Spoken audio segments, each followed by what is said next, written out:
লিল্লাহে তাকবীর।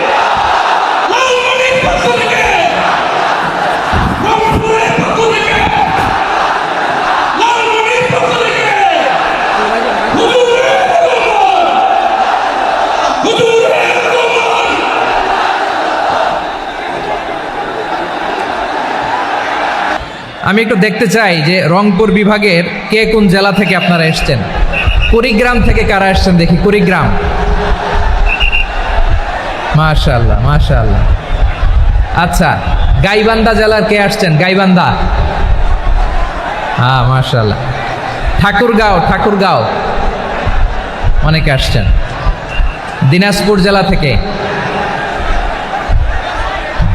মাশাআল্লাহ। নীলফামারী, ঠিক আছে, ফিয়ামানিল্লাহ। পঞ্চগড় অনেক আসছে।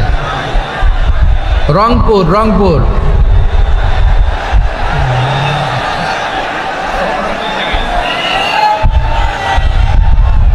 মাশাআল্লাহ মাশাআল্লাহ, ঠিক আছে। লালমনিরহাটের কারা দেখি, লালমনিরহাট।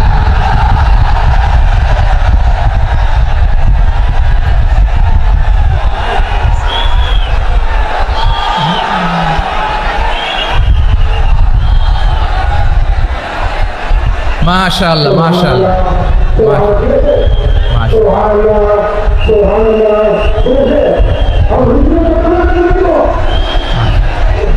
ঠিক আছে ঠিক আছে।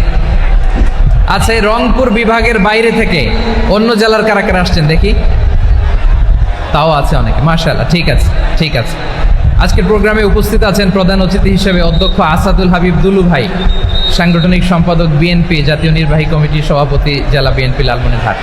বিশেষ অতিথি হিসেবে আমাদের অনেক ভাইরা এসছেন, সবাইকে শুকরিয়া জানাই। সভাপতিত্ব করছেন জনাব আব্দুল হাকিম।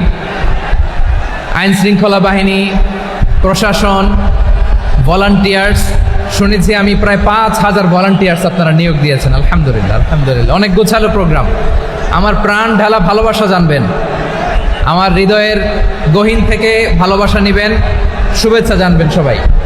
ঠিক আছে ঠিক আছে। প্রিয় ভাইরা, আমরা আর কাল বিলম্ব না করে মূল আলোচনায় চলে যেতে চাই। আজকে যে টপিকের উপর আমি কথা বলবো, টপিকটা হচ্ছে peaceful coexistence and communal harmony, শান্তিপূর্ণ সহাবস্থান এবং সাম্প্রদায়িক সম্প্রীতি। আমাদের বাংলাদেশে সাম্প্রদায়িক সম্প্রীতি আছে না নাই?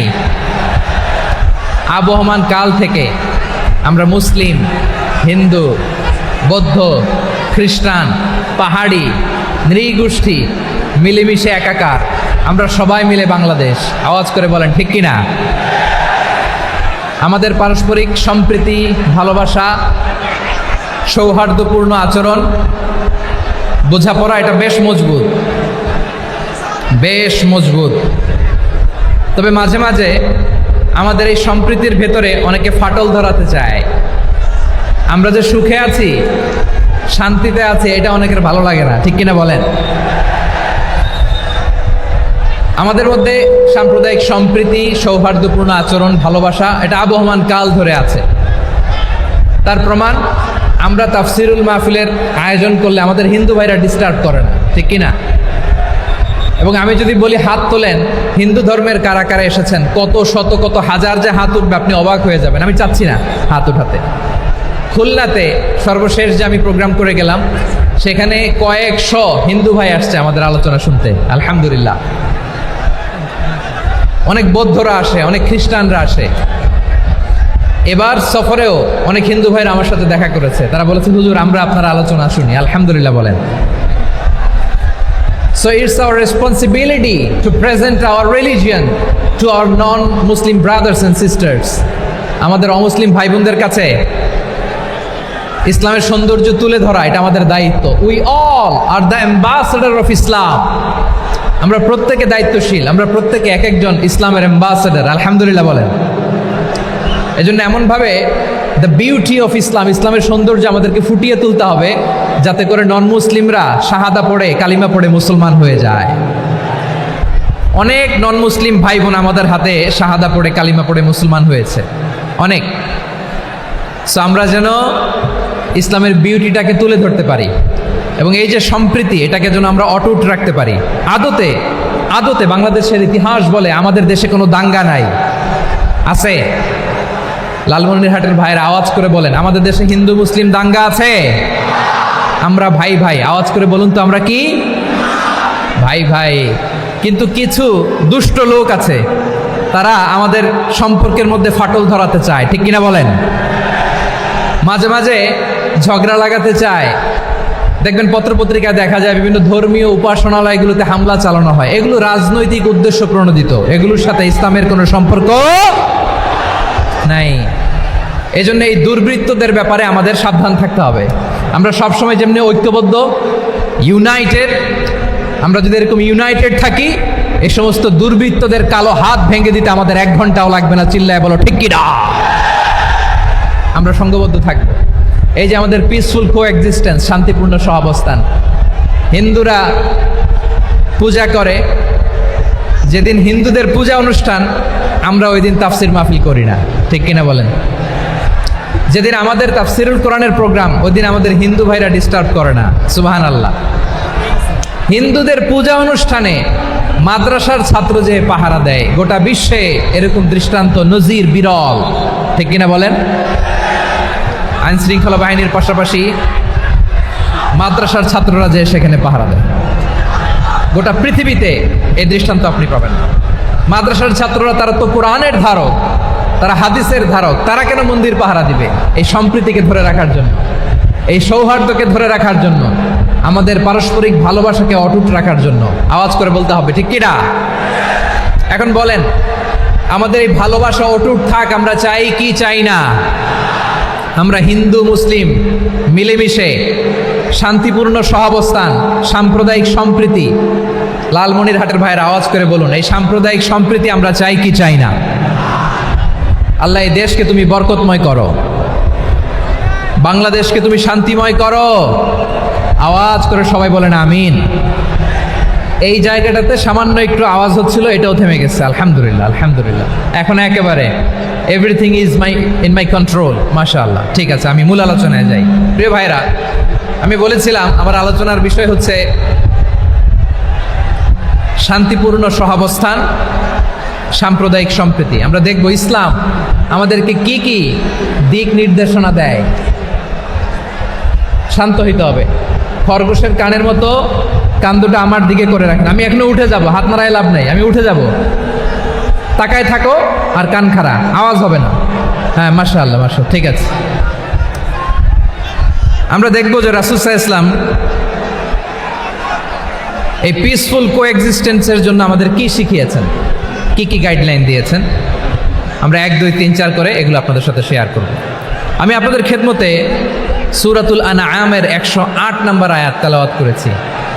এখানে আল্লাহ রাব্বুল ইজ্জা ওয়াল জালাল তিনি ইরশাদ করছেন, ওয়ালা তাসুব্বুল্লাযীনা ইয়াদউনা মিন দুনিল্লাহি ফায়াসুব্বুল্লাহা আদওয়াম বিগাইরি ইলম কাযালিকা যায়্যান্না লিকুল্লি উম্মাতিন আমালাহুম সুম্মা ইলা রাব্বিহিম মারজিউহুম ফায়ুনাব্বিউহুম বিমা কানু ইয়ামালুন।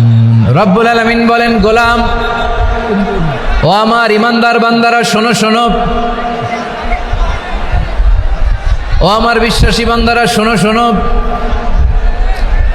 লা তাসুব্বুল্লাযীনা ইয়াদউনা মিন দুনিল্লাহ ফায়াসুব্বুল্লাহা আদওয়াম বিগাইরি ইলম। ও আমার বিশ্বাসী বান্দারা, যারা আল্লাহকে ব্যতি রেখে, আল্লাহকে বাদ দিয়ে অন্য উপাস্যকে ডাকে, দেবীর পূজা করে, তোমরা খবরদার তাদের গালি দিও না। আওয়াজ করে বলেন, কি দিও না? আল্লাহ বলেন, ও বিশ্বাসীরা শোনো, যারা আল্লাহকে বেছে রেখে দেবীর পূজা করে, অন্য উপাস্যের পূজা করে, তাদেরকে ডাকে, ওই দেবতাদেরকে তোমরা গালি দিও না। যদি ওই দেবতাদেরকে গালি দাও, তাহলে ভুলবশত, শত্রুতাবশত তারা তোমাদের রব আল্লাহকে গালি দেবে, ঠিক কি না? তোমরা যদি তাদের দেবতাদের গালি দাও, ওরা রেগে তোমার আল্লাহরে গালি দিবে, তাহলে আল্লাহরে গালি খাওয়ানোর কারণ হয়ে গেলাম আমি, ঠিক কিনা বলেন? সাউন্ড হচ্ছে না। যান যান যান।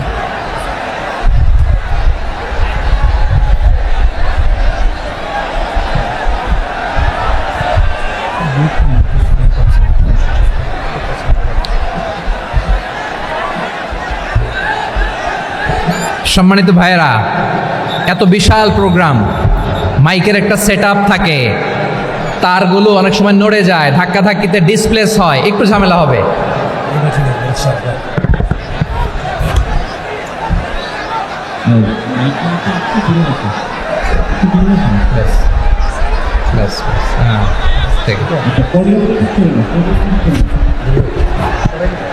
ঠিক আছে, একটু একটু সমস্যা হবে মাঝে মাঝে, আপনারা শান্ত থাকলে, শান্ত থাকতে হবে। এইভাবে সাউন্ড নাই, এই নাই, এই বলতে বলতে আমার সময়ও নাই, উঠে যেতে হবে, এগুলো বোকামি। এই বিভাগীয় প্রোগ্রামগুলোতে যাই, চিৎকার চেঁচামেচি করে তোমরা আসো, সময় শেষ, আমাকে উঠে যেতে হয়, আমরা তো বঞ্চিত হলাম। গুরুত্বপূর্ণ অনেক কথা শোনাবো তোমাদের, অনেক। প্রিয় ভাইরা, আপনারা শান্ত হয়ে বসুন, শান্ত হয়ে। রব্বুল আলামিন বলেন, খবরদার বিশ্বাসীরা, আল্লাহ ছাড়া যারা অন্যান্য উপাস্যদেরকে ডাকে, দেবতাদেরকে ডাকে, তাদেরকে তোমরা গালি দিও না।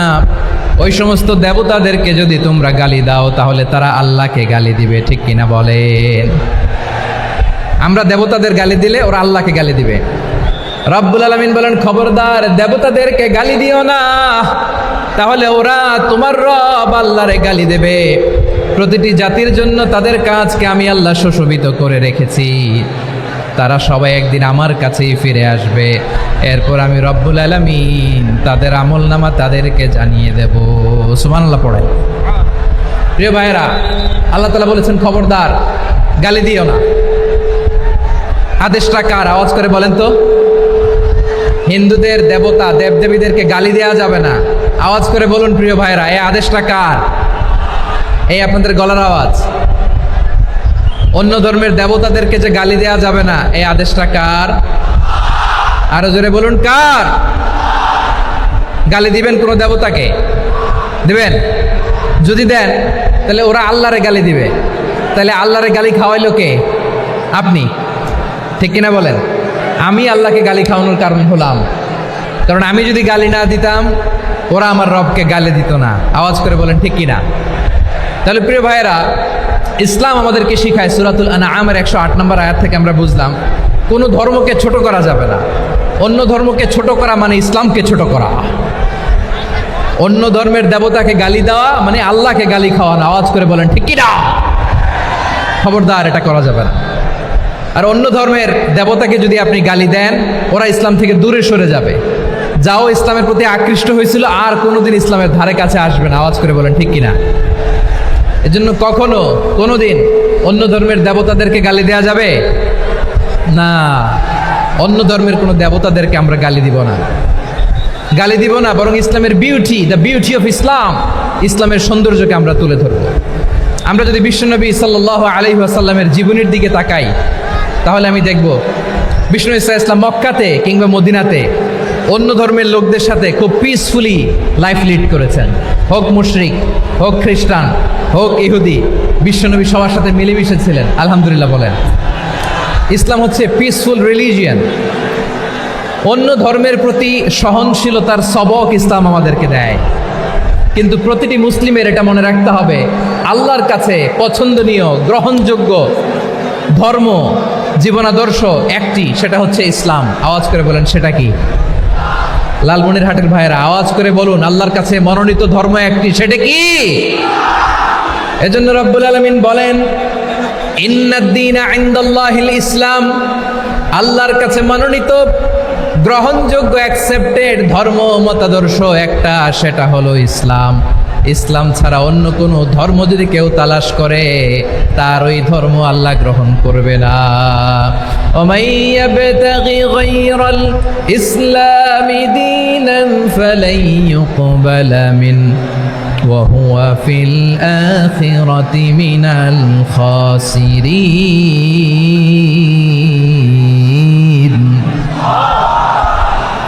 whoever seek anything except Islam, that won't be accepted from him, and he will be loser in the day of judgment. কিয়ামতের দিন ইসলাম ছাড়া কেউ যদি অন্য কোনো ধর্ম তালাশ করেছে দুনিয়াতে, তার এই মতাদর্শ গ্রহণ করা হবে না, and he will be loser.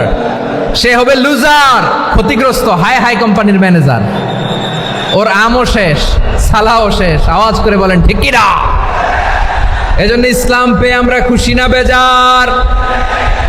প্রত্যেক নামাজ শেষে আমরা আল্লাহরে বলি, আল্লাহ রাদিতু বিল্লাহি রাব্বা ওয়া বিল ইসলামি দীনা ওয়া বি মুহাম্মাদিন নাবিয়ান ওয়া রাসূলা। ও আল্লাহ, তোমারে রব হিসেবে পেয়ে আমরা খুশি। ও আল্লাহ, ইসলামকে ধর্ম হিসেবে পেয়ে আমরা খুশি। বিশ্বনবীকে আমাদের রাসূল পেয়ে আমরা খুশি। ঠিক কিনা বলে? ইসলাম ছাড়া অন্য কোনো ধর্ম আমরা গ্রহণ করব না। ঠিক কিনা বলেন? আল্লাহর কাছে অ্যাকসেপ্টেড রিলিজিয়ান একটা, সেটা ইসলাম।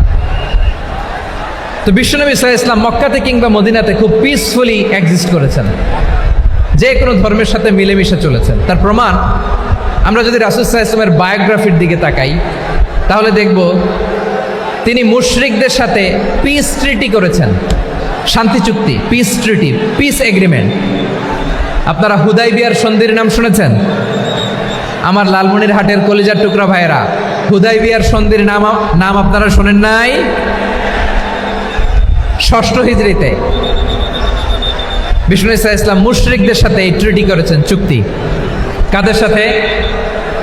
মুশরিকদের সাথে। আমরা তো মুসলমান বসতে পারি না। আমরা দুই মুসলিম ভাই একসাথে বসে চা খেতে পারি না, গল্প করতে পারি না। বিষ্ণু ঈসা ইসলাম মুশরিকদের সাথে ট্রিটি করেছেন, হুদাইবিয়ার সন্ধি। এই সন্ধির আগে মক্কা থেকে কেউ মদিনায় যেতে পারে না, মদিনা থেকে কেউ মক্কায় যেতে পারে না। কিন্তু এই সন্ধির পরে ট্রাফিক স্বাভাবিক হয়ে গেল। মক্কার লোকেরা মদিনায় আসতে পারে, মদিনার লোকেরা মক্কায় আসতে পারে। এটাকে বলে সুলহে হুদাইবিয়া, the peace agreement of Hudaibiya, শান্তি চুক্তি। আমরা পৃথিবীতে এখন অনেক শান্তি চুক্তির নাম শুনি, এগুলো সব the piece treaty of Hudaibiya থেকে কপি করা। আল্লাহু আকবার। তাহলে বিশ্বনবী সাল্লাল্লাহু আলাইহি সাল্লাম তিনি যে শান্তিপূর্ণ সহাবস্থানে বিশ্বাসী ছিলেন, মুসলমানেরা যে অন্য ধর্মের প্রতি সহনশীল, তার প্রমাণ হচ্ছে এই পিস ট্রিটি। শুধু তাই নয়, মাইকের সাউন্ডটা একটু বাড়াই দিতে হবে, খুব দুর্বল, একটু মজবুত করতে হবে, আর একটু ক্লিন করতে হবে, আর সবগুলা জায়গায় সাউন্ড যাচ্ছে কিনা একটু ক্রস চেক করতে হবে। হ্যাঁ, পাবেন, দিচ্ছে mic operator, he is trying his level best, দিচ্ছে। মাইক অপারেটর যিনি আছেন, প্রতিটি জায়গায় প্রতিটি সাউন্ড বক্সে যেন আওয়াজ পাওয়া যায়, একটু ক্রস চেক করেন, সাউন্ডটাকে একটু স্ট্রং করে দেন। হ্যাঁ, ঠিক আছে, মাশাআল্লাহ। এদিকে তাকান, এদিকে। মক্কার পার্ট গেল, পিস এগ্রিমেন্ট করলেন, শান্তি চুক্তি। বিষ্ণু ঈসা ইসলাম মদিনায় যেয়ে কি করলেন? মদিনায় যে বিষ্ণু ঈসা ইসলাম মদিনা চার্টার করলেন, মদিনা সনদ, সাহিফাতুল মদিনা, এটার বলে মদিনা চার্টার। যে ওয়েস্টে, ইউরোপে, আমেরিকাতে তারা অনেক চার্টার করে, এই সব চার্টার মদিনা চার্টার থেকে কপি করা। আওয়াজ করে পড়েন সুবহানাল্লাহ। বিষ্ণু ঈসা ইসলাম মদিনায় গেলেন, মদিনাতে মুসলিম, মুশরিক, ইয়াহুদি, এই তিন ধর্মের লোক মিলে সব স্টেক হোল্ডার যারা আছে সবাইকে নিয়ে বিষ্ণু ঈসা ইসলাম মদিনা চার্টার করলেন, মদিনা সনদ। পড়েন সুবহানাল্লাহ। শুধু তাই নয়, মক্কাতে বিশ্বনবী পিস এগ্রিমেন্ট করলেন, শান্তি চুক্তি মুশরিকদের সাথে। মদিনাতে যে বিশ্বনবী মদিনা চার্টার করলেন, মদিনা সনদ করলেন ইহুদিদের সাথে। আবার মদিনাতে বিশ্বনবী ইহুদিদের সাথে পিস ডায়ালগ করলেন, ইন্টারফেথ ডায়ালগ করলেন, আন্তধর্মীয় সংলাপ করলেন। যেই সংলাপের মূল ভিত্তি ছিল তাওহীদ। মূল ভিত্তি ছিল কি? তাওহীদ। বিশ্বনবী ইহুদিদেরকে ডাকলেন, আহ্বান করলেন, কুল ইয়া আহলাল কিতাবি তাআলাউ ইলা কালিমাতিন সাওয়াইন বাইনানা ওয়া বাইনাকুম আল্লা না'বুদা ইল্লাল্লাহ ولا نشرك به شيئا ولا يتخذ بعضنا بعضا أربابا من دون الله فإن تولوا فقولوا اشهدوا بأننا مسلمون সুবহানাল্লাহ পড়েন। বিশ্বনবী মদিনার ইহুদিদের ডেকে বললেন, ও ইহুদিরা শোনো শোনো, আসো এমন একটা আদর্শের প্রশ্নে আমরা একত্রিত হই যে আদর্শের প্রচার তোমাদের নবীরাও করেছে, আমিও করি। যে আদর্শের কথা তোমাদের পবিত্র ধর্মগ্রন্থগুলোতে আছে, আমার কোরআনেও আছে, সেটা হলো তাওহীদ। আমরা এক আল্লাহ ছাড়া কারো ইবাদত করব না, আল্লাহর সাথে কাউরে শরীক করব না, আল্লাহ ছাড়া কাউরে রব মানব না। পড়েন সুবহানাল্লাহ। তাহলে আমার প্রিয় লালমনিরহাটের ভাইরা, মদিনাতে যেয়ে তিনি মদিনা চার্টার করলেন, মদিনা সনদ, পিস ডায়ালগ করলেন, শান্তির সংলাপ, ইন্টারফেথ ডায়ালগ করলেন, আন্তধর্মীয় সংলাপ যার ভিত্তি ছিল তাওহীদ। সুবহানাল্লাহ পড়েন। তাহলে অন্য ধর্মের প্রতি সব সময় ইসলাম সহনশীল, টলারেন্স। যদি আপনি দেখতে চান ইসলামের নবী বিশ্ব নবীর দিকে তাকান, ঠিক কিনা বলেন? আমরা তো সংখ্যালঘুদের রাইটস প্রোটেক্ট করার জন্য কত আইন বানাই, কত বৈঠক করি, কত সংবাদ সম্মেলন করি।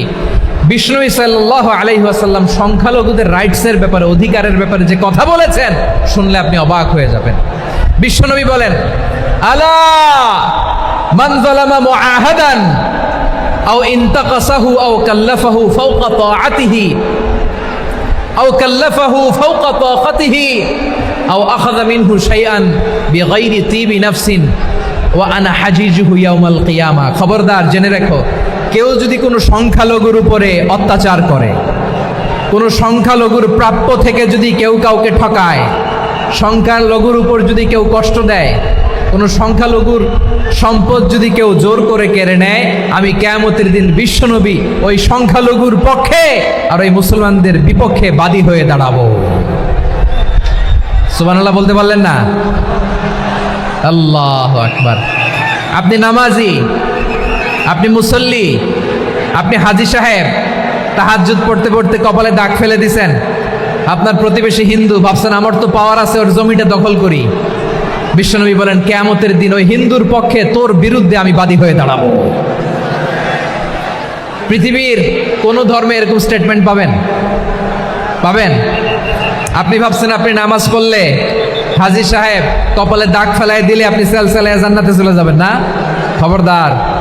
বিশ্বনবী বলেন, কোন সংখ্যালঘুর উপর যদি কেউ আক্রমণ করে, তার প্রাপ্য তাকে না দিয়ে যদি তাকে ঠকায়, তার উপর জুলুম করে, তার সম্পদ যদি কেড়ে নেয়, আমি নবী, তুমি মুসলিম হইতে পারো, মুসল্লি হইতে পারো, তার পক্ষে তোমার বিপক্ষে আল্লাহর দরবারে বাদী হয়ে দাঁড়াবো। আচ্ছা লালমনিরহাটের ভাইরা, কথা বুঝতে পারলে আওয়াজ করে উত্তর দেন। বিশ্বনবী যদি কারো বিপক্ষে দাঁড়ায় কিয়ামতের দিন, আই রিপিট, আমি আবারও বলছি, বিশ্বনবী যদি কিয়ামতের দিন কারো বিপক্ষে দাঁড়ায়, ও তো সেলসেলায়া জান্নাতি, তাই না? জান্নাতি না? যে নবীর সুপারিশ ছাড়া জান্নাতের গেটও দেখা যাবে না, ওই নবী যদি বলে তোর বিপক্ষে আমি বাদী হয়ে দাঁড়াবো, ওই জান্নাতে আর ঢোকার কোনো সুযোগ আমাদের থাকবে? এখানেই শেষ না আমার প্রিয় লালমনিরহাটের ভাইয়েরা, এখানেই শেষ নয়। বিশ্বনবী বলেন, মান কাতালা মুআহাদান, বুখারীর বর্ণনা, মান কাতালা মুআহাদান লাম ইয়ারাহ রাইহাতাল জান্নাহ। কেউ যদি, কোনো মুসলিম যদি অন্যায়ভাবে কোনো সংখ্যালঘুকে হত্যা করে, কোনো হিন্দুকে হত্যা করে, কোনো বৌদ্ধরে হত্যা করে, অন্যায়ভাবে কোনো মুসলিম যদি কোনো সংখ্যালঘুরে হত্যা করে, জান্নাতে যাওয়া তো দূরের কথা, ওই মুসলিম জান্নাতের ঘ্রাণও পাবে না। সেই বুখারীর বর্ণনা, মান কাতালা মুআহাদান লাম ইয়ারাহ রাইহাতাল জান্নাহ ওয়া ইন্না রিহাহা লা ইউজাদু মিন মাসিরাতি 40 আমা। যে জান্নাতের ঘ্রাণ 40 বছর দূরের রাস্তা থেকেই পাওয়া যায়। সুবহানাল্লাহ পড়েন। প্রিয় ভাইরা, এখান থেকে জান্নাতে পৌঁছতে লাগবে 40 বছর। এত দূর, কত বছর? সবাই বলেন কত বছর? এখান থেকে জান্নাতে পৌঁছতে লাগবে 40 বছর। এত দূরে থাকতেই জান্নাতের ঘ্রাণ আপনার নাকে এসে ধাক্কা মারবে। বিষ্ণুই বলেন, যে ব্যক্তি কোনো সংখ্যালঘুকে হত্যা করে, জান্নাতের ঘ্রাণ তো পাবেই, জান্নাতে তো ঢুকতে পারবেই না, জান্নাতের ঘ্রাণও তার নাকে লাগবে না। পড়েন না আউযুবিল্লাহ। তাহলে সংখ্যালঘুদের ব্যাপারে ইসলামে অধিকার দেয়া আছে না নাই? লালমনিরহাটের ভাইয়ের আওয়াজ করে বলেন, আমার সংখ্যালঘু হিন্দু ভাইদের রাইটস, অধিকার আমাদের ইসলামে প্রোটেক্টেড আছে না নাই? এখানেই শেষ না। বিষ্ণু ইসলাম আপনার অমুসলিম প্রতিবেশীর সাথে ভালো আচরণ করতে বলেছে। আমাদের হয় না, এটা মুসলিম পাড়া, ওটা বৌদ্ধ পাড়া, হয় না? অনেক সময় হয় না, এটা আমাদের মুসলিম পাড়া, ওইটা হিন্দু পাড়া, এরকম আছে না নাই? লালমনিরহাটে নাই না? আছে? হিন্দু যদি আপনার প্রতিবেশী হয় কি করবেন? ওর কষ্ট দিবেন নাকি? কেন, ও তো হিন্দু, ও তো আমার আল্লাহরে ডাকে না, ওরা কষ্ট দিলে জায়েজ হবে না?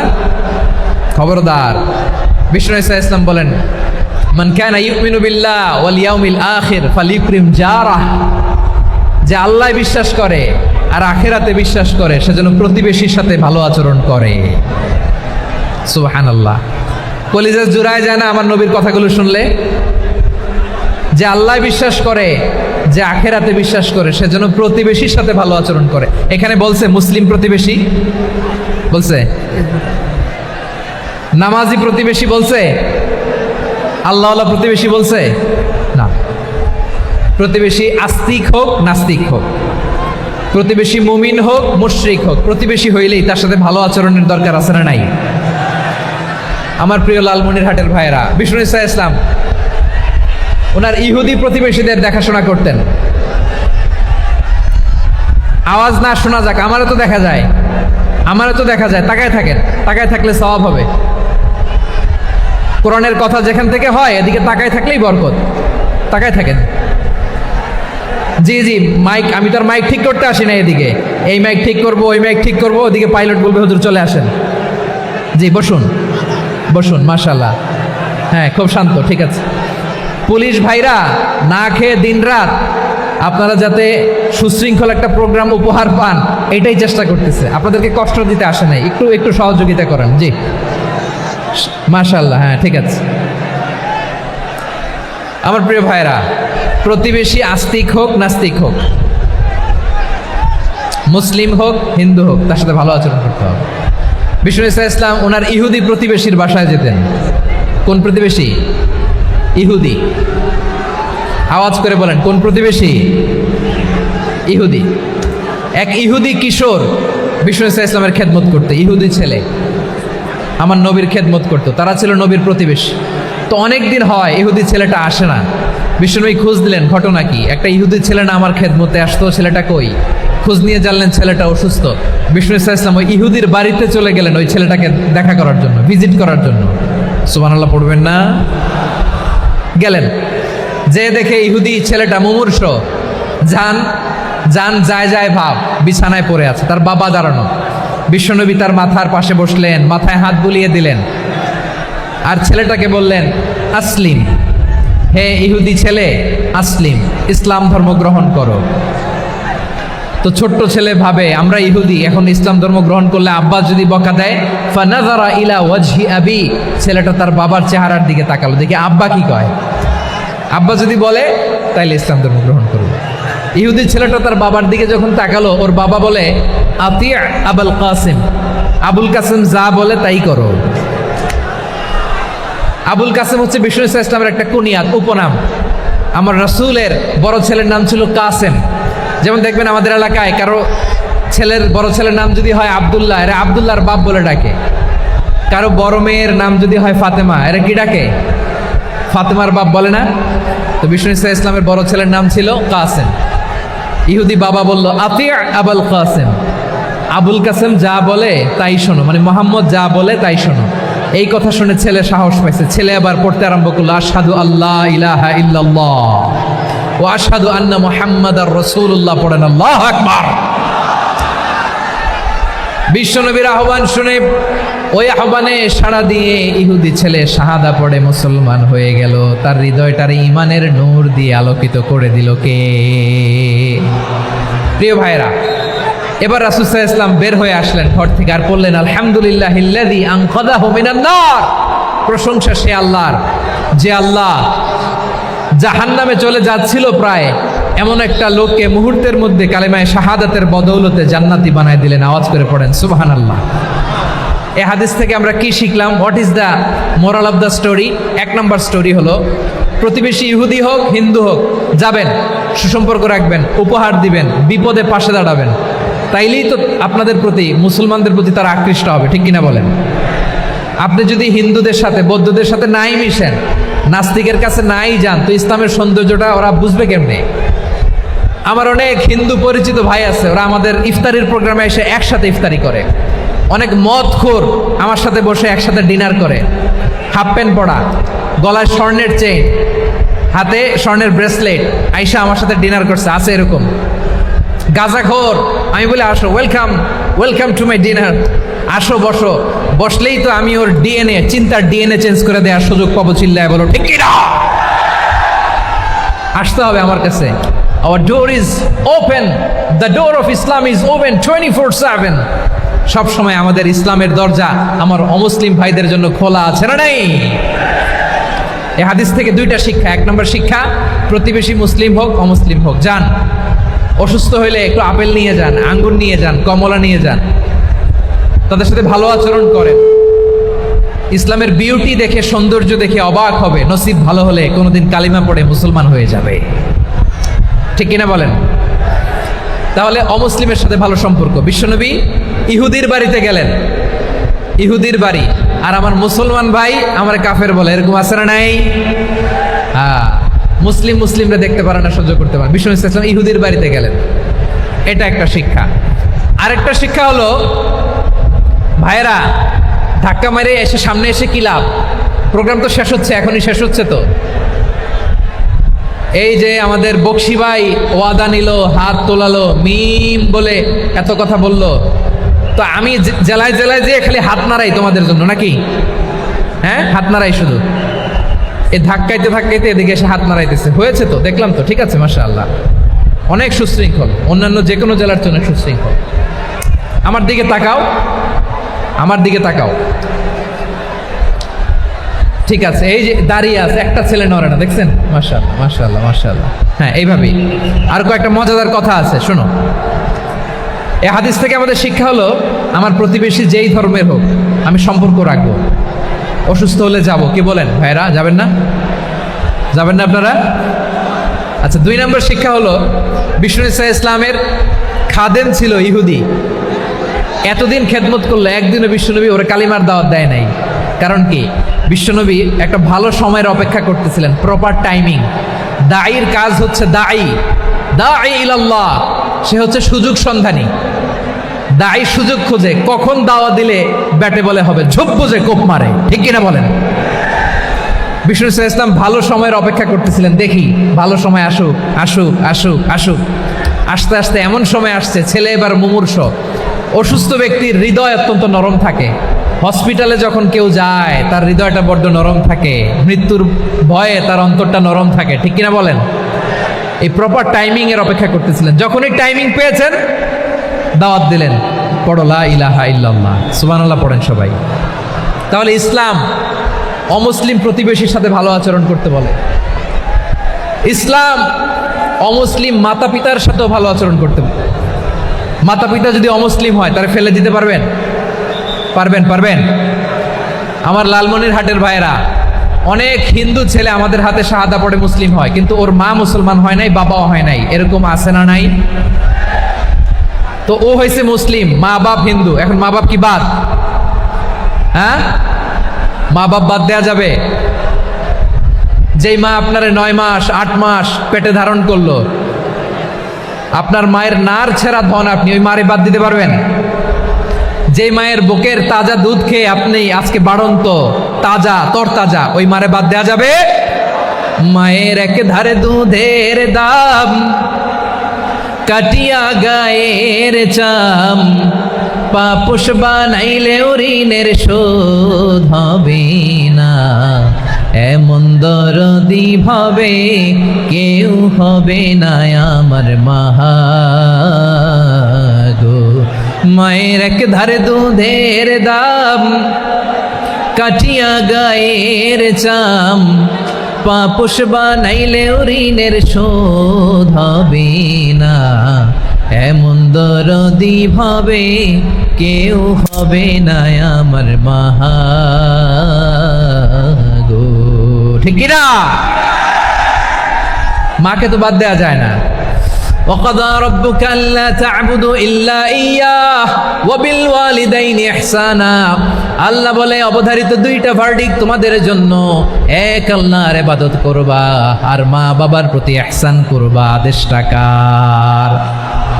মা বাবার প্রতি ইহসান করতে হবে। আমার মা হিন্দু হোক ভালো আচরণ করতে হবে, বৌদ্ধ হোক ভালো আচরণ করতে হবে। আমার যে সমস্ত হিন্দু ভাইয়েরা মুসলিম হয়েছ, তোমাদের মা বাবা এখনো মুসলমান হয় নাই, তাদের সাথে ভালো আচরণ করতে হবে। আপনাদের খেদমত নিজে করতে হবে অথবা খেদমতের ব্যবস্থা করাই দিতে হবে। মান্থলি যে খরচ লাগে এটা দিতে হবে। আরে তুমি এখন মুসলিম, তোমার মা বাবা হিন্দু, এখনই তো সুযোগ ইসলামের সৌন্দর্য দেখানো। এখন মা বাবা যদি দেখে আরে এটা হিন্দু থাকতে তো বদমাইশ ছিল, বেয়াদব ছিল, কি এমন ধর্ম সে গ্রহণ করলো যেটা গ্রহণের সাথে সাথে সে পাল্টে গেল? কি এমন ধর্ম সে গ্রহণ করেছে যেটা তার জীবনকে আলোকিত করে দিয়েছে? নসিব ভালো হলে তারাও কালিমা পড়ে মুসলমান হয়ে যাবে। বিষ্ণু ইসা ইসলামের স্ত্রীর নাম ছিল আয়েশা রাদিয়াল্লাহু তাআলা আনহা, আবু বকর রাদিয়াল্লাহু তাআলা আনহুর মেয়ে। আবু বকর রাদিয়াল্লাহু তাআলা আনহুর আরেক মেয়ের নাম হচ্ছে আসমা। কি নাম? দুজনই আবু বকর রাদিয়াল্লাহু তাআলা আনহুর মেয়ে, আসমা আর আয়েশা। নাম দুইটা কেমন লাগে? আসমা নামটা কেমন লাগে? আয়েশা নামটা কেমন লাগে? সবার ভালো লাগে নাই? নাম দুটো আপনাদের ভালো লাগে? লালমনিরহাটে অনাগত যদি কন্যা সন্তান হয়, যদি মনে চায় আসমা রেখে দিতে পারবেন, যদি মনে চায় আয়েশা রেখে দিয়েন। দেশে বিদেশে এয়ারপোর্টে রাস্তাঘাটে শুধু বলে হুজুর একটা নাম দেন, আমার ছেলের একটা নাম দেন, মেয়ের একটা নাম দেন। তো আমার মনে আছে যশোরের 8 দিনের মাহফিলে আমি একটা দুইটা নাম দিয়েছিলাম। আজকে লালমনিরহাটের এই প্রোগ্রামে কন্যা সন্তান যদি হয় দুটা নাম দিলাম, আসমা কিংবা আয়েশা। ইনশাআল্লাহ পড়েন। দুজন বোন, এক মায়ের না, বাবা এক মা দুইজন। আয়েশা রাদিয়াল্লাহু তাআলা আনহার মায়ের নাম উম্মে রুমান, আর আসমা রাদিয়াল্লাহু তাআলা আনহার মায়ের নাম কুতাইলা বিনতে আব্দুল উজ্জা। আবু বকর রাদিয়াল্লাহু তাআলা আনহু 4টা বিয়ে করেছিলেন। তো একই ঘটনা ঘটেছে এই ফ্যামিলিতে। আসমা ইসলাম ধর্ম গ্রহণ করে মুসলিমা, কিন্তু তার মা কুতাইলা মুশরিকা। আই রিপিট, বোঝার জন্য আমি আবারও বলি, আসমা রাদিয়াল্লাহু তাআলা আনহা মুসলিমা, আর আসমার মা কুতাইলা, আওয়াজ করে বুঝে থাকলে বলেন, আসমার মা মুশরিকা। তার মানে মেয়ে মুসলিম, মা অমুসলিম। ভেজাল আছে না নাই? কিন্তু কুতাইলা আর ধৈর্য ধারণ করতে পারে না। নার ছেঁড়া ধন, কলিজার টুকরা ধন, কলিজার টুকরা সন্তান আসমারে দেখতে বড্ড মন চায়। সাইয়েদনা আসমা রাদিয়াল্লাহু তাআলা আনহা মক্কা থেকে হিজরত করে মদিনায় চলে গেলেন হুদাইবিয়ার পর। যখন মক্কা মদিনার ট্রাফিক স্বাভাবিক হলো, মক্কার লোক মদিনায় যায়, মদিনার লোক মক্কায় আসে। কুতাইলা কলিজার টুকরা সন্তান আসমারে দেখার জন্য কিছু উপহার নিয়ে বিশাল মরুপথ পাড়ি দিয়ে মক্কা থেকে মদিনায় যায়। সুবহানাল্লাহ বলেন। এখন মা আসছে মেয়ের সাথে দেখা করতে, মেয়ে তো আর দেখা দেয় না।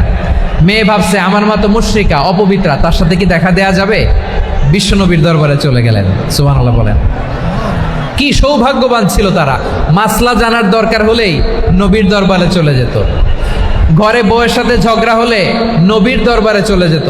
অনেক সাহাবী বলে আমার পেটে ক্ষুধা লাগলো আমি নবীর কাছে চলে যেতাম, কারণ নবীর চেহারার দিকে তাকালেই আমার পেটের ক্ষুধা মিটে যেত।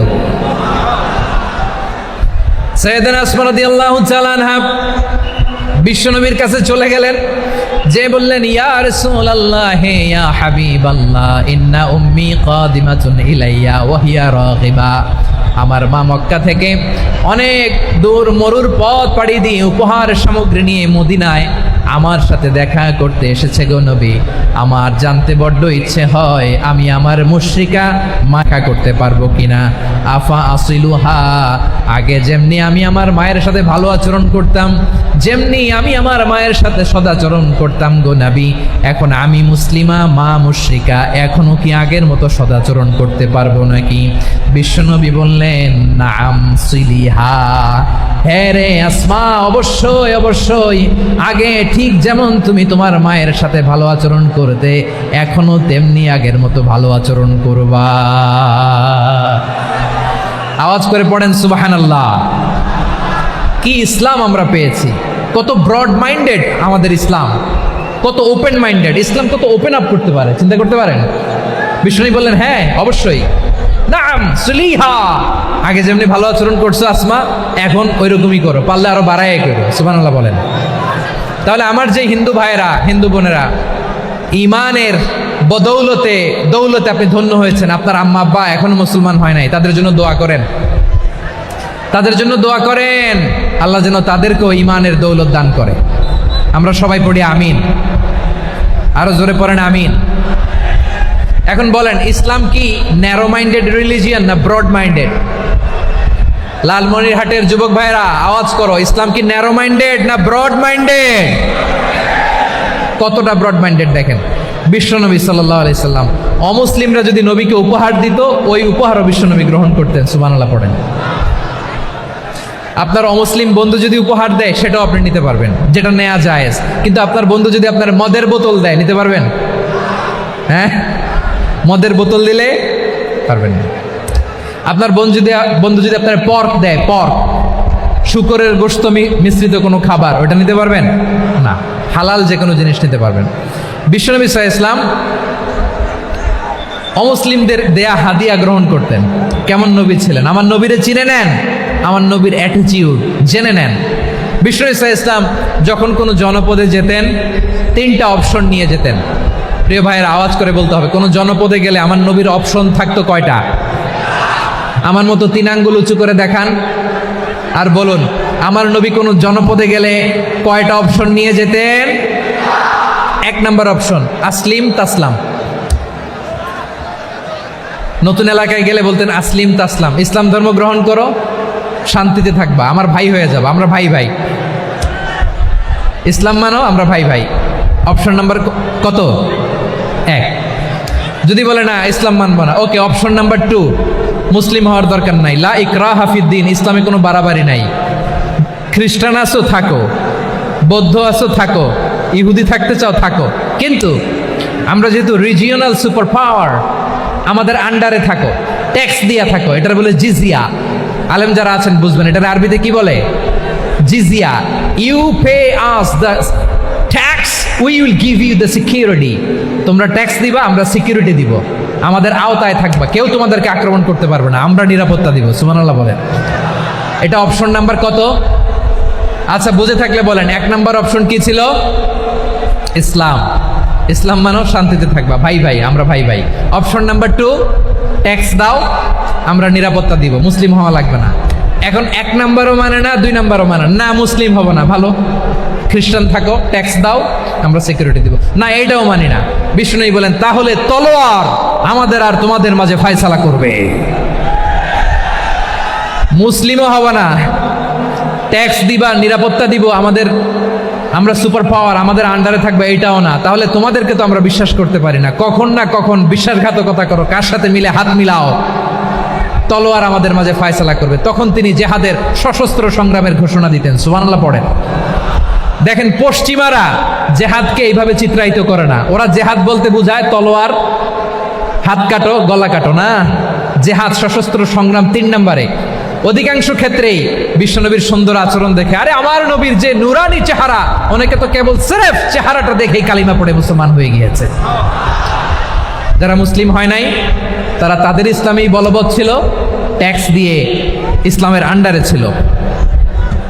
যারা এটাও মানে নাই, ওইটাও মানে নাই, তাদের বিরুদ্ধে জেহাদ।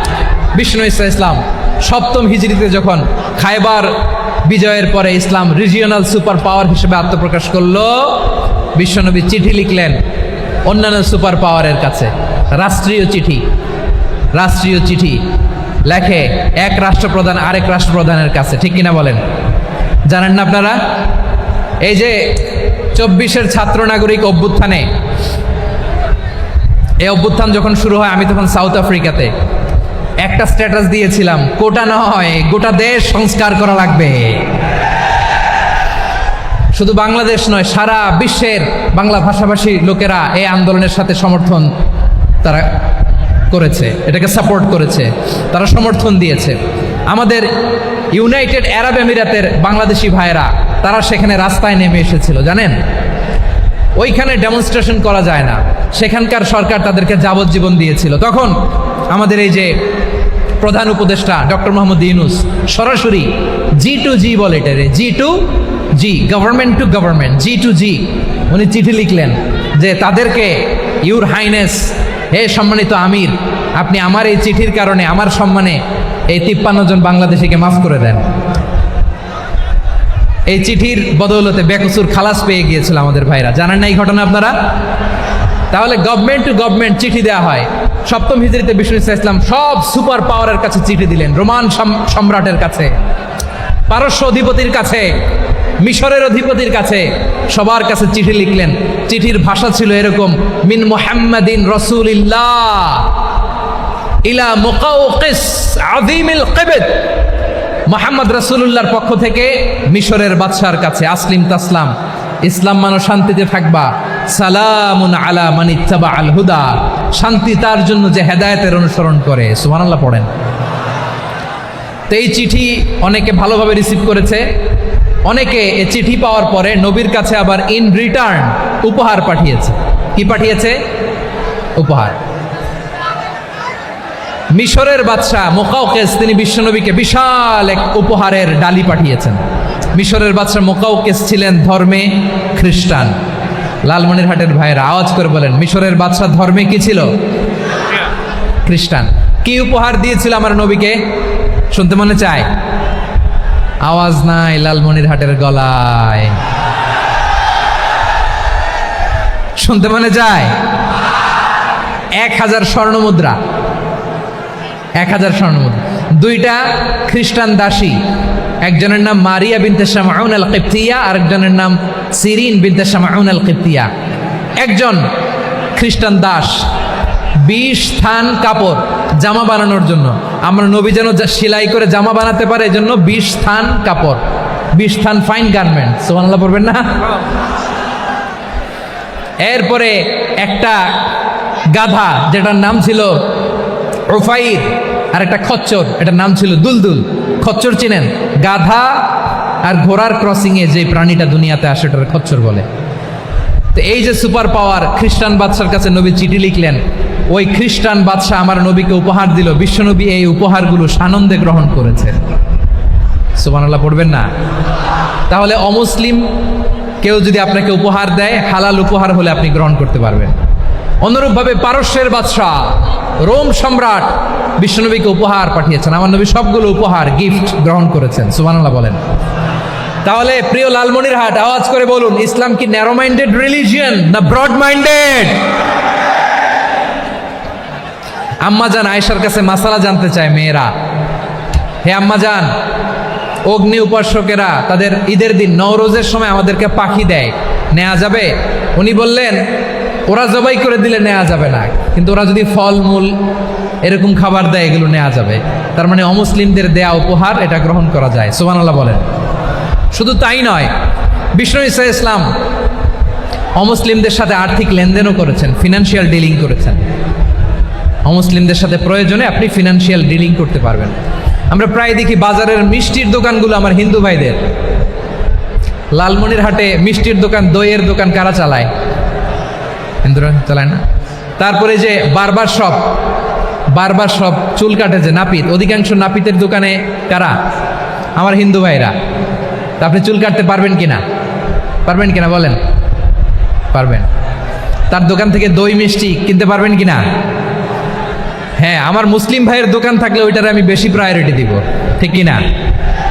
কিন্তু যদি তাদের সার্ভিস নিতে চান, প্রোডাক্ট নিতে চান, পারবেন। তার দলিল সহিহ বুখারী, আম্মা জান আয়েশা রাদিয়াল্লাহু তাআলা আনহা বলেন, ইশতারা রাসূলুল্লাহ সাল্লাল্লাহু আলাইহি ওয়াসাল্লাম মিন ইয়াহুদিন তুআমান ওয়া রাহানাহু দিরআহু মিন হাদিদ। রাসূল সাল্লাল্লাহু আলাইহি ওয়াসাল্লাম এক ইহুদির কাছ থেকে, কার কাছ থেকে? সবাই বলে নাই কার কাছ থেকে? আমার নবী, পেয়ারা নবী এক ইহুদির কাছ থেকে জব কিনেছিল। জব, বার্লি, যেটা দিয়ে রুটি বানায়। ওই জবের দাম দেওয়ার টাকা পয়সা নবীর কাছে ছিল না, ফলে নবী ওনার একটা পোশাককে মর্গেজ রেখেছিলেন, মর্গেজ, বন্ধক, যে এখন এটার দাম দিতে পারবো না, কয়েক কেজি বার্লি নিয়ে যাই আর বন্ধক হিসেবে আমার জামাটা রেখে গেলাম, যেদিন দাম দিব ওই দিন জামাটা ছুটায় নিয়ে যাব। সুবহানাল্লাহ পড়বেন না? বাকিতে নিছিলেন, বাকিতে। দিরআহু মিন হাদিদ, লোহার তৈরি বর্ম, মানে যুদ্ধের পোশাক, লোহা দিয়ে বানানো। বিশ্বনবী বললেন, কয়েক কেজি জব দাও, টাকাটা পরে দিব, এখন টাকা নাই, বন্ধক হিসেবে, মর্গেজ হিসেবে আমার জামা রেখে গেলাম, যখন টাকা দিব জামা ছুটায় নিব। আওয়াজ করে বলতে হবে সুবহানাল্লাহ। এ থেকে বোঝা গেল অমুসলিমদের সাথে ফিনান্সিয়াল ডিলিং করা যায়, অর্থনৈতিক লেনদেন করা যায়, কেনাবেচা করা যায়, প্রোডাক্ট কেনা যায়। এমনকি আমাদের মসজিদে নববীতে বারান্দায় আপনারা একটা অটোমেটিক ফ্লাইং আমব্রেলা দেখছেন? সূর্য যখন বাড়ে মসজিদে নববীর বারান্দায় ইয়ার্ডের মধ্যে অটোমেটিক্যালি কিছু আমব্রেলা আছে, সাঁ করে খুলে যায়, আর সূর্যের তাপ লাগে না। আবার সন্ধ্যাবেলায় এই আমব্রেলাগুলো ওরা ক্লোজ করে ফেলে, দেখেন নাই না? দেখছেন?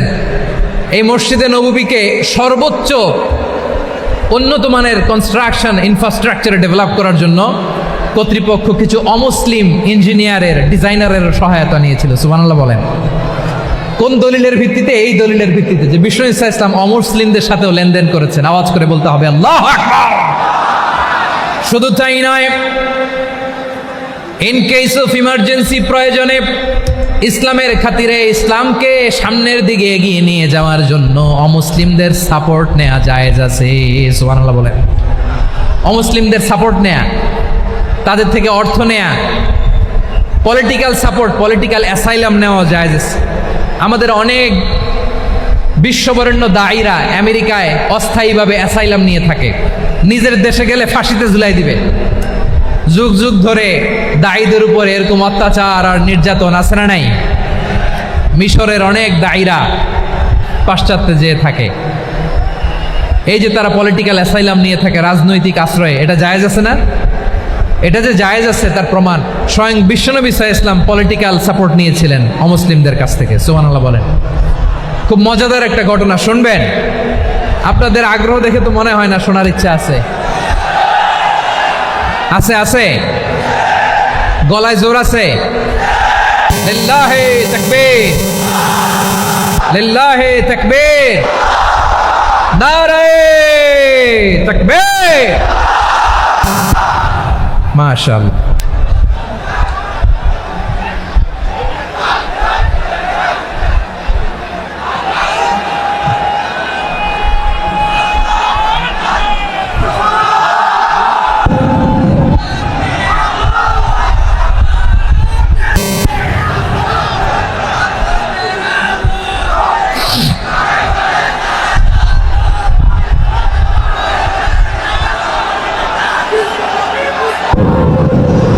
মাশাআল্লাহ মাশাআল্লাহ। থামুন থামুন আমার ভাইরা। বিশ্বনবীর বয়স তখন প্রায় 51 বছর। কত বছর? বিশ্বনবীর সবচেয়ে কাছের মানুষ খাদিজা রাদিয়াল্লাহু তাআলা আনহা ইন্তেকাল করেছেন। বিশ্বনবী বড্ড কষ্ট পেলেন, হৃদয়টা ভেঙে খান খান। যিনি ঘরের ভেতরে বিশ্বনবীকে সান্ত্বনা দিতেন, ভালোবাসা দিতেন, বাইরে গেলে কুরাইশরা বকাঝকা করে, অত্যাচার করে, কিন্তু আম্মাজান খাদিজা রাদিয়াল্লাহু তাআলা আনহা ঘরটারে এমন শান্তির নীড় বানায় রেখেছেন, এই ঘরের ভিতরে ঢুকলে বিশ্বনবীর কলিজাটা ঠান্ডা হয়ে যেত। এজন্য রব্বুল আলামিন বলেন, খাদিজা, ও আমার বান্দি খাদিজা, জান্নাতে এমন স্পেশাল একটা ঘর আমি তোমার জন্য রেডি করে রেখেছি। ওই ঘরের মধ্যে কোনো আওয়াজ নাই, ওই ঘরের মধ্যে কোনো নয়েজ নাই, ওই ঘরে কোনো বিশৃঙ্খলা নাই।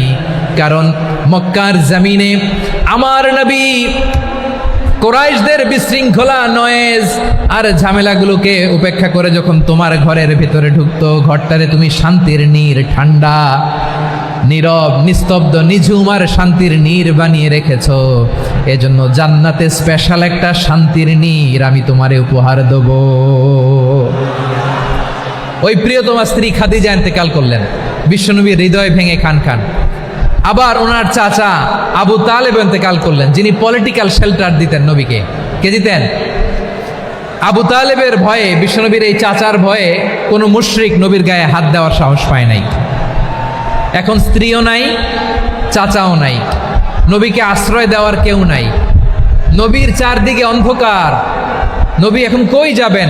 আমার পেয়ারা নবী নতুন স্টেশন খুঁজতেছেন, নতুন দাওয়াতি প্ল্যাটফর্ম খুঁজতেছেন।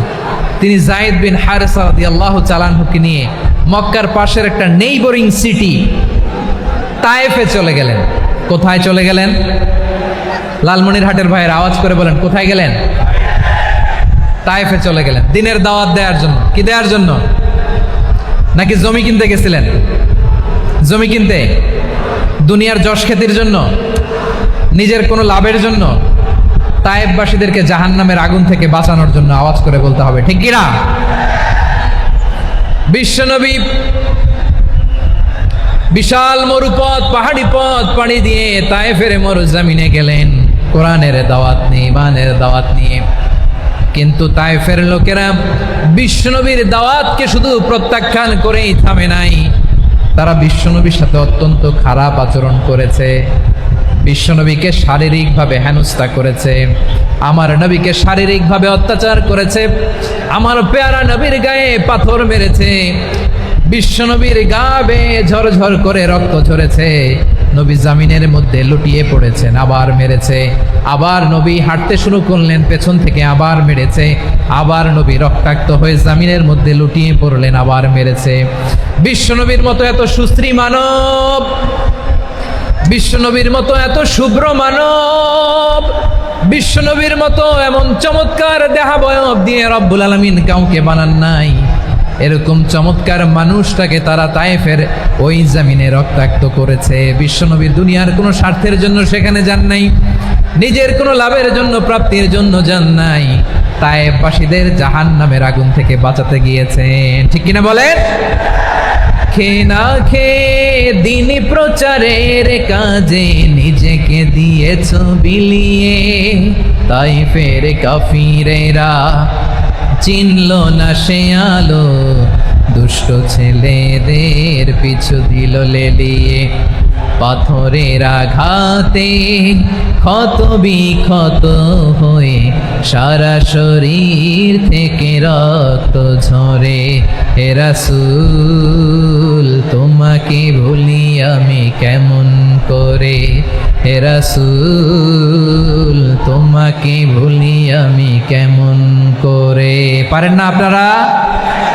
ধরুন আমার সাথে, হাজার ব্যথা বেদনার পরে ফিরে আসনি তুমি আপন ঘরে, দিনের আলো তুমি ছড়িয়ে দিতে চলে গেলে মদিনায় মক্কা ছেড়ে। হে রাসূল তোমাকে ভুলি আমি কেমন করে, হে রাসূল তোমাকে ভুলি আমি কেমন করে। ঠিক কিনা বলেন? প্রিয় ভাইরা, তায়েফের ছেলেরা নবীকে রক্তাক্ত করলো। আমার নবী কই যাবে? কই যাবে? মক্কায় জায়গা নাই, তায়েফে জায়গা নাই। তায়েফ থেকে ভারাক্রান্ত মন নিয়ে আমার নবী মক্কায় ফিরে আসলেন। বিশ্ব নবী মক্কায় ঢুকতে পারেন না। মক্কার মরুভূমির দিকে তাকিয়ে, উপত্যকার দিকে তাকিয়ে বিশ্বনবী ধা ধা করে কাঁদেন, ঝরঝর করে নবীর চেহারা মোবারক থেকে চোখের পানিগুলো বেয়ে বেয়ে পড়ে। আমার জন্মস্থান, আমার শৈশব, কৈশোর, যৌবন কেটেছে এই মক্কায়, আমার এলাকায় আমি ঢুকতে পারি না। বিশ্বনবী মক্কার অনতি দূরে দাঁড়িয়ে জায়েদকে পাঠালেন, জায়েদ যাও দেখো কেউ আমাকে সাপোর্ট করার মতো আছে কিনা, যাও অমুকের কাছে যাও। জায়েদ গেলেন, তারাও প্রত্যাখ্যান করে ফিরিয়ে দেয়। বিশ্বনবী বললেন যাও অমুক লোকের কাছে যাও, তিনিও প্রত্যাখ্যান করে ফিরিয়ে দিলেন। কেউ বিশ্বনবীকে আশ্রয় দিতে রাজি হয় না। নিজ জন্মভূমিতে বিতাড়িত বিশ্বনবী, সর্বশেষ বিশ্বনবী বললেন যাও মুতঈম ইবনে আদির ঘরে যাও। মুতঈম ইবনে আদি মুশরিক, তার কাছে যাও। গেলেন, মুতঈম ইবনে আদি রাজি হয়ে গেল। সুবহানাল্লাহ বলেন। দেখেন, অনেক বিপদের সময়ও আমি নিজে সাক্ষী, সামাজিকভাবে, রাজনৈতিকভাবে কত ঝঞ্ঝা, কত ষড়যন্ত্র, কত কনস্পাইরেসি পাড়ি দিয়ে আমাদেরকে সামনে এগিয়ে যেতে হয়। এই শত্রুদের ভেতরেও একজনকে দাঁড় করিয়ে দেয় যে আল্লাহর কোরআনের জন্য রেডি হয়ে যায়। পড়েন সুবহানাল্লাহ। মুতঈম ইবনে আদি, আল্লাহ তার মনকে নরম করে দিলেন। মুতঈম বলে, মুহাম্মদ আমি তোমাকে আশ্রয় দিব। তার দুই ছেলেকে পাঠালেন, যাও খোলা তলোয়ার নিয়ে, স্কট দিয়ে, গার্ড অফ অনার দিয়ে মোহাম্মদকে মক্কায় ঢুকাও, আর বলো আমি আমান দেব। আমান কি দিব? আমান মানে সিকিউরিটি, নিরাপত্তা। সিকিউরিটি ছাড়া, আমান দেওয়া ছাড়া কেউ থাকতে পারতো না মক্কায়। দুই ছেলে বিষ্ণু ইসা ইসলামকে নিয়ে আসলো। নবী কাবার চারদিকে তাওয়াফ করলেন, নামাজ পড়লেন। আবু জাহেল, উতবা, সাইবা, ওয়ালিদ ইবনে মুগীরা সবাই দেখে, কেউ কিছু করতে পারে না। কারণ মুতঈম ইবনে আদি ঘোষণা দিয়েছেন, আমি মুহাম্মদকে আমান দিয়েছি, মুহাম্মাদের গায়ে যেন কেউ স্পর্শ না করে। আওয়াজ করে পড়েন সুবহানাল্লাহ। নবীর এই বিপদকালে মুহূর্তে মুতঈমের হৃদয়টারে নরম করে দিল কে?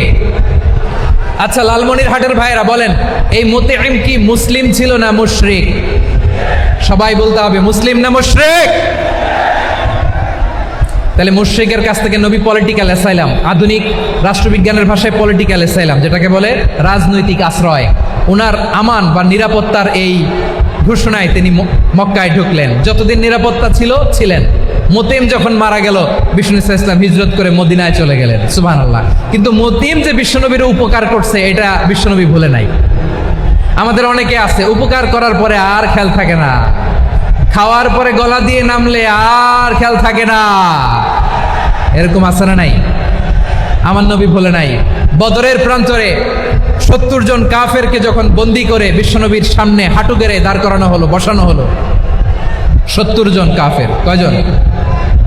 বিশ্বনবী তাদের দিকে তাকিয়ে বললেন, সহিহ বুখারীর বর্ণনা, লাউ কানাল মুতঈম ইবনু আদি হাইয়ান সুম্মা কাল্লামানি হাউলাইন নাতনা লা তারাকতুহুম লাহু।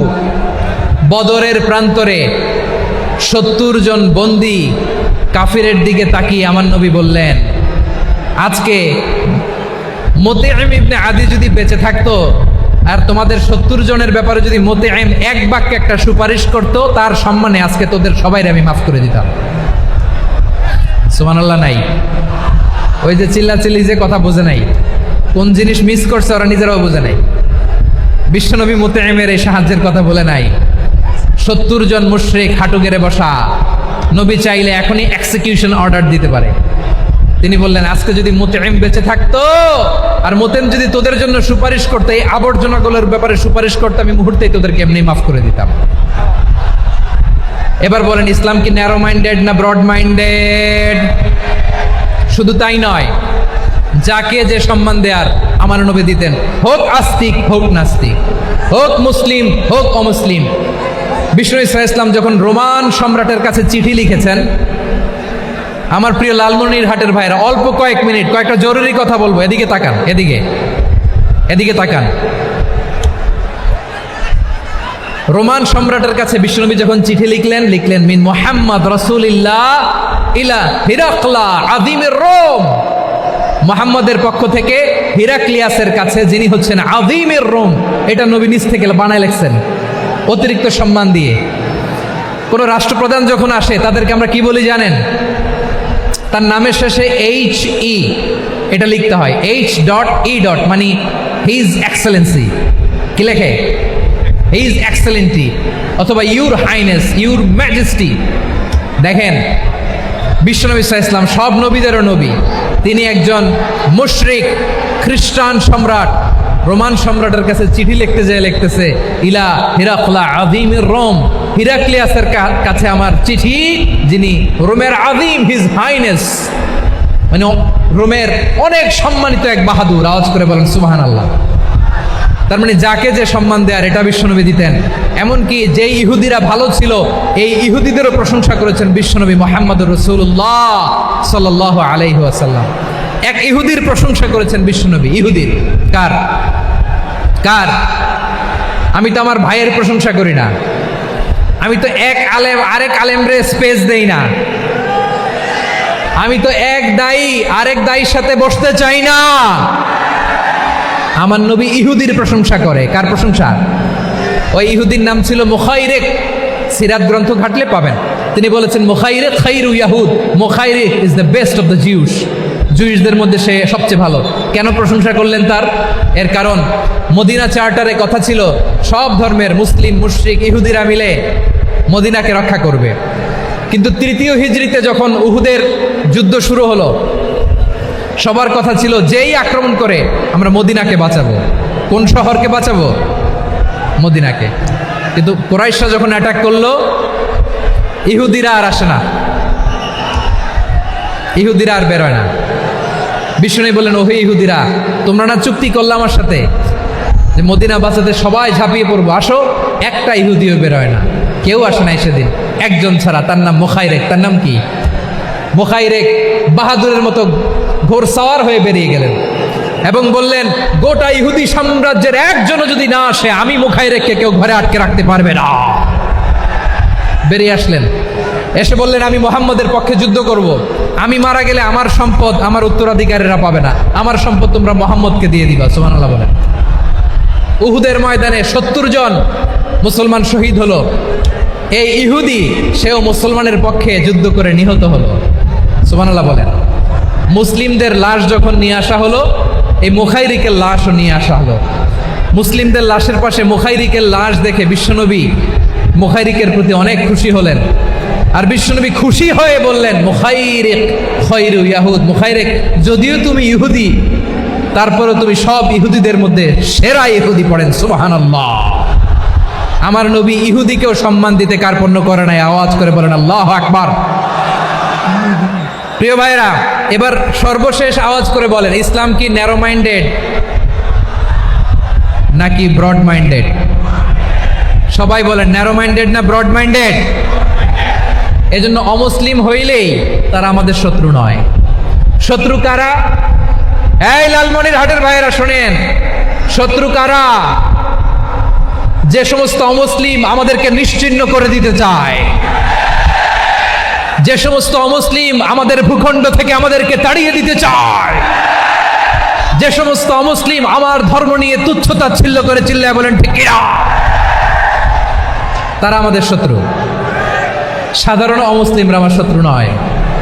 এই যে হিন্দুরা থাকে, এরা আমার ভাই, বৌদ্ধরা আমার ভাই, খ্রিস্টানরা আমার ভাই, ইহুদিরা আমার ভাই।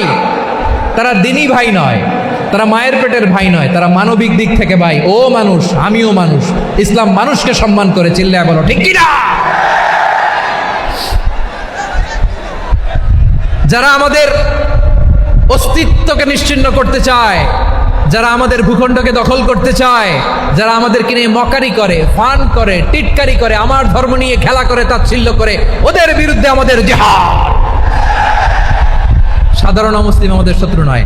আপনি জানেন নিউ ইয়র্কে, আমি তো নিউ ইয়র্কে ছিলাম অনেকদিন, ওখানে ফিলিস্তিনিদের পক্ষে যখন আমরা মিছিল করেছি, অনেক ইহুদি আমাদের সাথে মিছিলে দাঁড়িয়েছে। কারণ ওরাও জানে এই ভূখণ্ড ফিলিস্তিনিদের ভূখণ্ড। আওয়াজ করে বলো লালমনির হাট ঠিক কিনা। ইসরায়েলের রাজধানী খোদ তেল আবিবে অনেক ইহুদিরা বেঞ্জামিন নেতানিয়াহু তার বিরুদ্ধে মিছিল করেছে। তো তারা কি আমাদের শত্রু? না। অনেক খ্রিস্টান আমাদের সাথে আমাদের স্বার্থ রক্ষায় আমাদের পাশে দাঁড়িয়েছে। খেয়াল রাখবেন, হিন্দু আর হিন্দুত্ববাদ এক নয়, ইহুদি ধর্ম আর জায়নিজম এক নয়। জায়নিজমের বিরুদ্ধে আমাদের সংগ্রাম, আমাদের জেহাদ, চিল্লায় বলেন ঠিক কিনা। এই যে ফিলিস্তিনের ভাইয়েরা, তারা তাদের স্বাধীনতা সংগ্রামের জন্য লড়াই করছে, করে যাচ্ছে, আমরা এটাকে সমর্থন জানাই, চিল্লায় বলো ঠিক কিনা। কাশ্মীরের ভাইয়েরা স্বাধীনতার জন্য সংগ্রাম করছে, আমরা সেই সংগ্রামকে সমর্থন জানাই, আওয়াজ করে বলো ঠিক কিনা। যারাই আমাদের ইসলামকে নিশ্চিহ্ন করতে চায়, তাদের বিরুদ্ধে আমাদের সংগ্রাম, আওয়াজ করে বলতে হবে ঠিক কিনা। ওই সমস্ত দুর্বৃত্তদের সাথে আমাদের কোনো সম্পর্ক নাই। আমরা যদি ঐক্যবদ্ধ থাকতে পারি, ওই দুর্বৃত্তরা চান্স পাবে না। আমরা ঐক্যবদ্ধ থাকতে রাজি আছি। লালমনির হাটের ভাইয়েরা, আমরা ঐক্যবদ্ধ থাকলে ওই দুর্বৃত্তদের কালো হাত ভেঙে দিতে আমাদের সময় লাগবে না। তাদের কালো হাত ভেঙে দিতে রাজি আছো মুসলমান? কারা কারা রাজি? দু হাত তুলে দেখাও।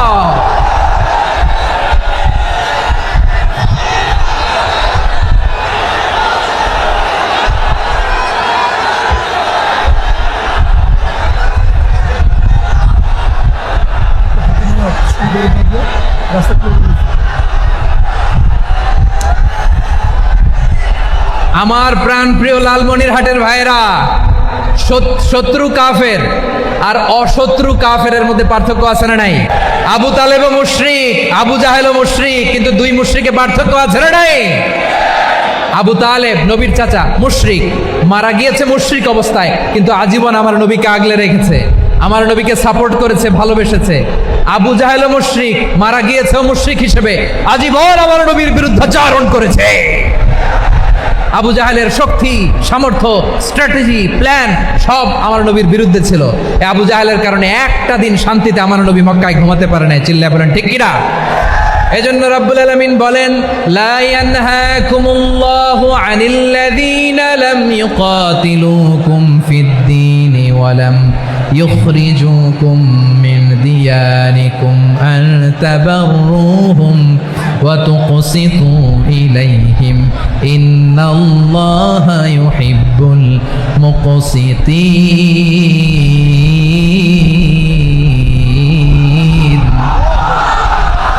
আল্লাহ বলে, গোলামেরা শোনো শোনো, যে সমস্ত অমুসলিম তোমাদের সাথে ধর্মযুদ্ধে লিপ্ত হয় না, তোমাদের বিরুদ্ধে যে সমস্ত অমুসলিম অস্ত্র ধরে না, যে সমস্ত অমুসলিম তোমাদেরকে তোমাদের জন্মস্থান থেকে ভূখণ্ড থেকে তাড়িয়ে দেয় না, তাদের সাথে ভালো আচরণ করতে আমি আল্লাহ নিষেধ করি নাই। তাদের সাথে সদাচরণে কোনো নিষেধাজ্ঞা নাই, বরং তাদের সাথে সদাচরণ করো, এটাই আমি আল্লাহ চাই। তাহলে আমার যে অমুসলিমরা আমাদের সাথে শত্রুতা করে না, তুচ্ছতাচ্ছিল্য করে না, আমাদের ভূমি থেকে আমাদেরকে উচ্ছেদ করতে চায় না, আমাদের বিরুদ্ধে অস্ত্র ধরে না, ওই অমুসলিম ভাইদের সাথে আমাদের কোনো দ্বন্দ্ব আছে? কোনো বিরোধ আছে? বরং আছে ভালোবাসা। বরং আছে কি? এই ভালোবাসা দিয়েই আমরা বিশ্ব জয় করব। রাজি আছো মুসলমান? আমাদের পুঁজি ভালোবাসা। আমাদের পুঁজি কি? এবার আওয়াজ করে বলেন আমার এই পুরো আলোচনা থেকে, the religious coexistence, peaceful coexistence, শান্তিপূর্ণ সহাবস্থান, কমিউনাল হারমোনি, এই সাম্প্রদায়িক সম্প্রীতি, এই আলোচনা থেকে কি বুঝলেন? ইসলাম কি ন্যারো মাইন্ডেড না ব্রড মাইন্ডেড? এই ব্রড মাইন্ডেড হৃদয় নিয়ে, ভালোবাসা দিয়ে আমরা বিশ্ব জয় করতে চাই। রাজি আছেন? আল্লাহ কবুল করুক। আমরা সবাই পড়ি আমিন। লালমনিরহাটের জেলা স্টেডিয়ামে আমার প্রিয় মায়েরা, বোনেরা, আপনাদের জন্য একটা হাদিস বলে শেষ করব। বিশ্বনবী বলেন, আমার মায়েরা খেয়াল করে শুনুন, বিশ্বনবী আপনাদের উদ্দেশ্য করে বলেন, আল মারআতু ইযা সাল্লাত খামসাহা ওয়া সামাত শাহরাহা হাফিজাত ফুরুজাহা আতাআত বা'লাহা ফালতাদখুল মিন আইয়ি আবওয়াবিল জান্নাতি শাআত। বিশ্বনবী বলেন, ও রমণীরা, ও নারীরা, যে সমস্ত নারী এই 4টা কাজ করবে, এই 4টা কাজের গ্যারান্টি দিবে, তাদেরকে জান্নাতের 8টা দরজার গ্যারান্টি দেয়া হবে। কি 4টা কাজ? 1 নাম্বার, আল মারআতু ইযা সাল্লাত খামসাহা, যে নারী 5 ওয়াক্ত নামাজ পড়ে। কি করে? জেলা স্টেডিয়ামে অবস্থানরত আমার নারীরা, বোনেরা, বিশ্বনবী আপনাদেরকে 4টা কাজের কথা বলেছেন, খুব বেশি না। 4টা করলে 8 জান্নাতের দরজা সব খোলা। কোনটা দিয়ে যাবেন? যেটা দিয়ে মনে চায়। 1 নাম্বার 5 ওয়াক্ত নামাজ। আমার বোনেরা জোহরের নামাজ পড়তে পড়তে এটা আসরে নিয়ে যায়, আসর পড়তে পড়তে এটা মাগরিবে নিয়ে যায়। এরকম আসরা নাই? লালমনিরহাটে হয়তো নাই। আমার বোনেরা এটা করবেন না। ইন্নাস সালাতা কানাত আলাল মুমিনিনা কিতাবাম মাওকুতা, সময় মতো পড়বেন। সামাত শাহরা, রমাদানের রোজাগুলো রাখবেন। হাফিজাত ফুরুজাহা, যে নারী তার চরিত্রকে হেফাজত করে, তার প্রাইভেট হেফাজত করে, তার লজ্জাস্থান হেফাজত করে। ও মায়েরা, আপনার এই গর্ভ যে কত দামি আপনি জানেন না। আপনার এই গর্ভ থেকে জন্মাবে আগামীর সালাহুদ্দিন আল আইয়ুবী। আপনার গর্ভ থেকেই জন্মাবে ইমাম আল মাহদি আল মুনতাজার। আপনার পেট থেকে জন্মাবে আবু সাইদের মতো বীর সৈনিক। আপনার পেট থেকে জন্মাবে মুগ্ধের মতো বীর মুজাহিদ। আপনি জানেন না কে আসবে আপনার পেট থেকে। সময়টাকে কাজে লাগান, ইসলামকে বুঝেন, মানেন, আমাদের ইসলামিক লেকচারগুলো শোনেন। আমরা যে বার্তাগুলো, ইনস্ট্রাকশনগুলো, দিক নির্দেশনাগুলো আপনাদের খেদমতে রাখি, এগুলো মেনে চলুন। আপনিই পারেন আপনার ঘরটাকে জান্নাতের টুকরা বানাতে। একটা family, it's a very big institution and you are the MD, the managing director of this institution. চিল্লায় বলেন ঠিক কিনা? চাইলেই পারেন ঘরটারে জান্নাতের টুকরা বানাতে। 5 ওয়াক্ত সালাত, রমাদানের রোজা, নিজের চরিত্রের হেফাজত, ও আতাআত বা'লাহা, স্বামীর আনুগত্য। এটাতে অনেকে ভুল করে থাকে। হায় রে আমার বোনেরা, স্বামীর আনুগত্যকে এটা নিজের অপমান মনে করবেন না। আপনার স্বামী আপনার সবচেয়ে বড় গার্ডিয়ান, তিনি আপনার সবচেয়ে ভালো চায়। নারী কখনো গার্ডিয়ানশিপের বাইরে থাকতে পারে না। হয় আপনি বাবার গার্ডিয়ানশিপের ভেতরে, বাপ না থাকলে ভাই আপনার গার্ডিয়ান, ভাই না থাকলে চাচা গার্ডিয়ান, বিয়ের পরে আপনার স্বামী আপনার গার্ডিয়ান। শরিয়া সম্মত স্বামীর আদেশগুলো আপনি মেনে চলবেন, কিন্তু শরিয়া বিরুদ্ধ কোনো আদেশ মানতে আপনি বাধ্য নয়। আওয়াজ করে বলুন সবাই ঠিক কিনা? এই 4টা কাজ যদি কোনো নারী করে, বিশ্বনবী বলেন জান্নাতের 8টা দরজা খোলা। তোমার যেটা দিয়ে মনে চায় সেটা দিয়ে জান্নাতে তুমি এন্ট্রি নিতে পারবা। আমরা এখানে লালমনিরহাটের সোহরাওয়ার্দী ময়দানে আজকে যেমন একত্রিত হতে পারলাম, আল্লাহর জান্নাতেও যেন একত্রিত হতে পারে। আল্লাহ তুমি তৌফিক দান করো। আল্লাহ আমার এই কলিজার টুকরা যুবক ভাইদেরকে তুমি উমরে ফারুকের মতো কবুল করো। জেলা স্টেডিয়ামে অবস্থানরত আমার মা বোনদেরকে তুমি ফাতেমার মতো, খাদিজার মতো কবুল করো। আমাদের কলিজার টুকরা সন্তানদেরকে তুমি সালাউদ্দিন আল আইয়ুবির মতো কবুল করো। এই যে ইসলামিক সোসাইটি লালমনিরহাটকে আল্লাহ তুমি কবুল করো। আল্লাহ যে কথাগুলো বললাম এগুলো প্রথমে আমাকে, আমার সব ভাইদেরকে আমল করার তৌফিক দান করো।